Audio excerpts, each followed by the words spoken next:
Hi hello welcome back to Amrutha's kitchen and lifestyle. ಸ್ನೇಹಿತರೆ, ಇವತ್ತಿನ recipe ಬಂದು mushroom ghee roast. ನಾನು ಬೆಳೆದಂತ ಅಣಬೆಯನ್ನು ತೆಕ್ಕೊಂಡು ಗೀ ರೋಸ್ಟ್ ಮಾಡ್ತಾ ಇದ್ದೇನೆ. ಒಂದು ತುಂಬಾನೇ ಅದ್ಭುತವಾದ ಟೇಸ್ಟ್ ಉಳ್ಳ ಒಂದು ರೆಸಿಪಿ ಅಂತ ಹೇಳ್ಬೋದು. ನಾನು ಬೆಳೆದ ಅಣಬೆಯ ವಿಡಿಯೋವನ್ನು ಅಪ್ಲೋಡ್ ಮಾಡಿದ್ದೇನೆ, ನೋಡದವರು ನೋಡಿ. ಹಾಗೆ ಡಿಸ್ಕ್ರಿಪ್ಷನ್ ಅಲ್ಲಿ ಅದರ ಲಿಂಕ್ ಅನ್ನು ಹಾಕಿರ್ತೇನೆ, ಚೆಕ್ ಮಾಡಿ. ಮತ್ತೆ ಈ ಅಣಬೆ ಯಾವ ರೀತಿ ಕ್ಲೀನ್ ಮಾಡುದು ಮತ್ತೆ ಯಾವ ರೀತಿ ಬೇಯಿಸಬೇಕು ಅಂತೆಲ್ಲ ನಾನು ನಿಮ್ಗೆ ಈ ವಿಡಿಯೋದಲ್ಲೇ ಹೇಳ್ತೇನೆ. ಹಾಗಾದ್ರೆ ಬನ್ನಿ ವಿಡಿಯೋ ನೋಡಿಕೊಂಡು ಬರುವ. ಹಾಗೆ ವಿಡಿಯೋ ಇಷ್ಟ ಆದ್ರೆ ಲೈಕ್ ಮಾಡಿ, ಶೇರ್ ಮಾಡಿ, ಚಾನಲ್ಗೆ ಪ್ಲೀಸ್ ಸಬ್ಸ್ಕ್ರೈಬ್ ಮಾಡಿಕೊಂಡು ಚಾನಲ್ ನೋಡಿ. ಹಾಗಾದ್ರೆ ಬನ್ನಿ ಕಿಚನ್ಗೆ ಹೋಗುವ. ಸ್ನೇಹಿತರೆ, ನಮ್ಮ ಅಣಬೆ ಈಗ ಬಂದು ನೋಡಿ ಚೆನ್ನಾಗಿ ಬೆಳೆದು ಬಂದಿದೆ, ಕಟಾವಿಗೆ ಆಗಿದೆ, ಹಾರ್ವೆಸ್ಟಿಂಗ್ ಮಾಡುವ. ನೋಡಿ ಎಷ್ಟು ಚೆನ್ನಾಗಿ ಬಂದಿದೆ ಅಂದ್ರೆ. ದಿವಸ ಸ್ವಲ್ಪ ಜಾಸ್ತಿ ಆಯ್ತು, ಯಾಕೆ ಗೊತ್ತಿಲ್ಲ, ಒಂದು 35 ದಿವಸ ಆಯ್ತು. ಬನ್ನಿ ಹೇಗೆ ಇದನ್ನು ಕಟ್ ಮಾಡೋದು ಅಂತ ತೋರಿಸ್ತೇನೆ. ಇದು ಚೂರಿಯಲ್ಲೆಲ್ಲ ಕಟ್ ಮಾಡ್ಲಿಕ್ಕಿಲ್ಲ, ಕೈಯಲ್ಲಿ ಹೀಗೆ ಕಟ್ ಮಾಡಿ ನೋಡಿ. ಹೀಗೆ ಹೀಗೆ ಮಾಡಿ, ಹೀಗೆ ಮಾಡಿ ತೆಗ್ದಾಯ್ತು. ಟ್ವಿಸ್ಟ್ ಮಾಡಿ ತೆಗ್ದಾಯ್ತು ನೋಡಿ. ಒಂದು ಬಂಚು ನಾನು ಬೆಳೆದ ಆಯಿಸ್ಟರ್ ಮಶ್ರೂಮ್. ಇವಾಗ ನಾವು ಮೊದಲಿಗೆ ಅಣಬೆಯನ್ನು ಕ್ಲೀನ್ ಮಾಡಿಕೊಳ್ಳ. ಇದು ನೋಡಿ, ಪ್ಲಾಸ್ಟಿಕ್ ಕವರ್ ಇಂದ ಹೊರಗೆ ಬಂದದ್ದು. ಇದನ್ನು ಕಟ್ ಮಾಡಿ ತೆಗೆಯುವ. ಬಂಚು ಬರ್ತದೆ ನೋಡಿ. ನಮಗೆ ಇಷ್ಟು ಬೇಡ ನಮಗೆ. ನೋಡಿ ಎಷ್ಟೊಂದು ಚೆನ್ನಾಗಿ ಬಂದಿದೆ ಅಂದರೆ ಇದೊಂದು ಅದ್ಭುತ ಅಂತಲೇ ಹೇಳ್ಬೋದಲ್ಲ, ಎಷ್ಟು ಚೆನ್ನಾಗಿ ಉಂಟು ನೋಡಿ. ಫಸ್ಟಿಗೆ ಇದನ್ನೆಲ್ಲ ನಾವು ತೆಗೆಯುವ, ನೀಟಾಗಿ ಕತ್ತರಿಸ್ಕೊಳ್ಳುವ. ಇದು ನೋಡಿ ಎಷ್ಟು ದೊಡ್ಡಕ್ಕೆ ಬಂದಿದೆ ಅಂತ. ಇದು ನೋಡಿ, ಅದಕ್ಕಿಂತ ದೊಡ್ಡದು ಇದು ಉಂಟು, ಎಷ್ಟು ಚೆನ್ನಾಗಿದೆ ನೋಡಿ. ಇವಾಗ ನಾವು ಇದನ್ನು ಕಟ್ ಮಾಡಿಕೊಳ್ಳುವ. ಇನ್ನು ಇದನ್ನು ಹೀಗೆ ಸಪೂರ ನಾವು ಹೀಗೆ ಸೀಳಿಕೊಂಡ್ರೆ ಆಯಿತು. ಸ್ವಲ್ಪ ಬೇಯಲಿಕ್ಕೆ ಟೈಮ್ ಹಿಡಿತದೆ, ಮತ್ತು ಕಾಂಡವನ್ನು ಕೂಡ ಅಷ್ಟೇ ತುಂಬ ಸಪೂರ ಮಾಡಿದರೆ ಆಯಿತು. ದಪ್ಪಕ್ಕೆ ಮಾಡಬೇಡಿ, ಸ್ವಲ್ಪ ಟೈಮ್ ತಗೊಳ್ತದೆ ಬೇಯಲಿಕ್ಕೆ ನೋಡಿ. ಆನಂತರ ಈ ರೀತಿ ಕಟ್ ಮಾಡಿದರೆ ಆಯಿತು. ನೋಡಿ, ಎಲ್ಲವನ್ನು ಕೂಡ ಇದೇ ರೀತಿ ಮಾಡಿಕೊಳ್ಳ. ನೋಡಿ, ಕೈಯಲ್ಲಿ ಕೂಡ ಸೀಳಿ ಹಾಕಿಕೊಳ್ಬೋದು. ಹೀಗೆ ನೋಡಿ ಸಪೂರ ಮಾಡಿ ಹಾಕಿಕೊಳ್ಬೋದು. ಬೆಂದು ಏನು ಕಲಡುವುದಿಲ್ಲ ಇದು. ನೋಡಿ, ಈ ರೀತಿ ಎಲ್ಲವನ್ನು ಕೂಡ ಮಾಡಿಕೊಳ್ಳುವ. ಇವಾಗ ಮಶ್ರೂಮನ್ನೆಲ್ಲ ಕಟ್ ಮಾಡಿಕೊಂಡಾಯ್ತು. ಈಗ ಇದನ್ನು ಒಂದು ಬೌಲಿಗೆ ಹಾಕೊಳ್ಳ. ಇವಾಗ ಇದಕ್ಕೆ ಬಿಸಿ ನೀರನ್ನು ಹಾಕ್ತಾ ಇದ್ದೇನೆ. ಅದಕ್ಕೆ ಈಗ ಒಂದು 1/4 ಟೀ ಸ್ಪೂನ್ ಅಷ್ಟು ಅರಶಿನ ಮತ್ತೆ ಉಪ್ಪು ಹಾಕಿ ಒಮ್ಮೆ ಚೆನ್ನಾಗಿ ಮಗಿಚುವ. ನಾವು ಪೇಟೆಯಿಂದ ಇದು ಫ್ರೆಶ್ ಉಂಟು, ಇಲ್ಲ ಇದ್ರೆ ಫಸ್ಟಿಗೆ ತಣ್ಣೀರಲ್ಲಿ ಉಪ್ಪು, ತಣ್ಣೀರಿಗೆ ಉಪ್ಪು ಅರಶಿನಾಗಿ ತೊಳಿಬೇಕು. ಆ ನಂತರ ಬೇಕಾದ್ರೆ ಬಿಸಿನೀರಲ್ಲಿ ತೊಳಿಬಹುದು. ಇದರಲ್ಲಿ ಅಂದ್ರೆ ಏನು ಹುಳ ಕೊಪ್ಪಟ ಏನಿಲ್ಲ, ಕ್ಲೀನ್ ಆಗಿತ್ತು. ಅದಕ್ಕೆ ಕಾರಣ ನಾನು ಬಿಸಿನೀರೇ ಹಾಕಿದ್ದೇನೆ. ನಾವು ಕಾಡಲ್ಲೆಲ್ಲ ಸಿಗ್ತದಲ್ಲ, ಅದನ್ನು ಮಾಡುವಾಗ ನಾವು ಫಸ್ಟಿಗೆ ತಣ್ಣೀರಿಗೆ ಉಪ್ಪು ಹಾಕಿ ಅದರಲ್ಲಿ ಚೆನ್ನಾಗಿ ತೊಳಿಬಹುದು. ಇದು ನೋಡಿ, ಈಗ ಇದನ್ನು ಮುಚ್ಚಳ ಮುಚ್ಚಿ ಒಂದು 2 ನಿಮಿಷ ಹೀಗೆ ಬಿಡುವ. ಇವಾಗ 2 ನಿಮಿಷ ನಂತರ ಚೆನ್ನಾಗಿ ಇದನ್ನು ಮೇಲೆ ಕೆಳಗೆ ಮಾಡಿಕೊಳ್ಳುವ. ಚೆನ್ನಾಗಿ ತಿರುಗಿಸಿಕೊಂಡು ತಣ್ಣೀರಿಗೆ ಸ್ವಲ್ಪ ಹಾಕಿಕೊಳ್ಳ.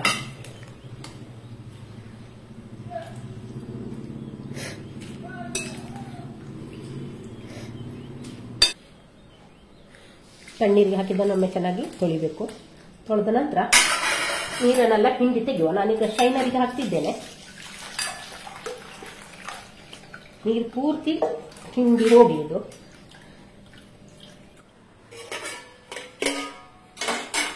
ಇಲ್ಲಿ ನೀರು ಸೋಸಲಿಕ್ಕೆ ಇಟ್ಟಿದ್ದೇನೆ. ನೋಡಿ, ಚೆನ್ನಾಗಿ ನೀರು ಇಳಿದು ಹೋಗಬೇಕು. ಈಗ ಸ್ವಲ್ಪ ಹೀಗೆ ಅಮರ್ಸಿ ನೀರನ್ನು ತೆಕ್ಕೊಳ್ಳಿ.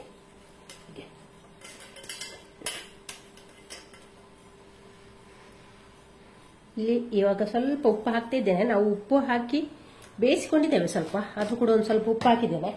1/2 ಟೀ ಸ್ಪೂನ್ ಅಷ್ಟು ಚಿಲ್ಲಿ ಪೌಡರ್ ಅನ್ನು ಕೂಡ ಹಾಕಿಕೊಳ್ಳುವ. ಹಾಕಿ ಒಮ್ಮೆ ಚೆನ್ನಾಗಿ ಮಿಕ್ಸ್ ಮಾಡ. ಮಿಕ್ಸ್ ಮಾಡಿ ಆಯ್ತು. ಇನ್ನು ನಾವು ಇದರಲ್ಲಿ ನಾನು ಹೀಗೆ ಬಿಡ್ತೇನೆ, ಅಂದ್ರೆ ಉಪ್ಪು ಹಾಕಿದ ಕಾರಣ ಮತ್ತು ಕೂಡ ನೀರು ಇದರಲ್ಲಿ ಬರ್ತದಲ್ಲ, ಅದಕ್ಕೋಸ್ಕರ ಹೀಗೆ ಇದರಲ್ಲಿ ಬಿಡ್ತೇನೆ. ನೀರು ಜಾಸ್ತಿ ಬಂದದ್ದು ಕೆಳಗೆ ಅರಿಯಲಿಂತ. ಇನ್ನು ಇದನ್ನ ಒಂದು 5 ನಿಮಿಷ ಹೀಗೆ ಬಿಡುವ. ಇಲ್ಲೊಂದು 2 ಟೇಬಲ್ ಸ್ಪೂನ್ ಅಷ್ಟು ಗೀಯನ್ನು ಹಾಕಿಕೊಳ್ಳುವ. ಗೀ ರೋಸ್ಟ್ ಅಂತ ಹೇಳುವಾಗ ಗೀ ಹಾಕ್ಲೇಬೇಕಲ್ಲ, ಗೀಯಲ್ಲಿ ಒಂದು ಸ್ವಲ್ಪ ಫ್ರೈ ಮಾಡಬೇಕು. ತುಪ್ಪ ಕಾದಿದೆ. ಇವಾಗ ನಾವು ಇಲ್ಲಿ ಚಿಲ್ಲಿ ಪೌಡರ್ ಮತ್ತು ಉಪ್ಪು ಹಾಕಿ ಇಟ್ಟಿದ್ದೇವಲ್ಲ, ಆ ಮಶ್ರೂಮ್ ಅನ್ನು ಹಾಕಿ ಒಂದು ಸ್ವಲ್ಪ ಫ್ರೈ ಮಾಡಿಕೊಳ್ಳುವ. ಬೆಂಕಿಯನ್ನು ಹೈ ಸ್ಪೀಡ್ ಫ್ರೈ ಮಾಡಿದರೆ ಆಯಿತು. ಅಂದರೆ ಇದರಲ್ಲಿ ನೀರಿನ ಅಂಶ ಜಾಸ್ತಿ ಉಂಟಲ್ಲ, ಆದ ಕಾರಣ ಜಾಸ್ತಿ ಬೆಂಕಿಯನ್ನು ಇಟ್ಟುಕೊಂಡು ಫ್ರೈ ಮಾಡಿಕೊಂಡ್ರೆ ಆಯಿತು. ಒಂದು 2 ನಿಮಿಷ ಹೀಗೆ ಫ್ರೈ ಮಾಡಿಕೊಡ. ಇವಾಗ ಇಲ್ಲಿ ನಾನು ಮಶ್ರೂಮನ್ನು ಒಂದು 2 ನಿಮಿಷ ಫ್ರೈ ಮಾಡಿಕೊಂಡಿದ್ದೇನೆ. ಇವಾಗ ಇದನ್ನೊಂದು ಪ್ಲೇಟಿಗೆ ತೆಗೆಯುವ.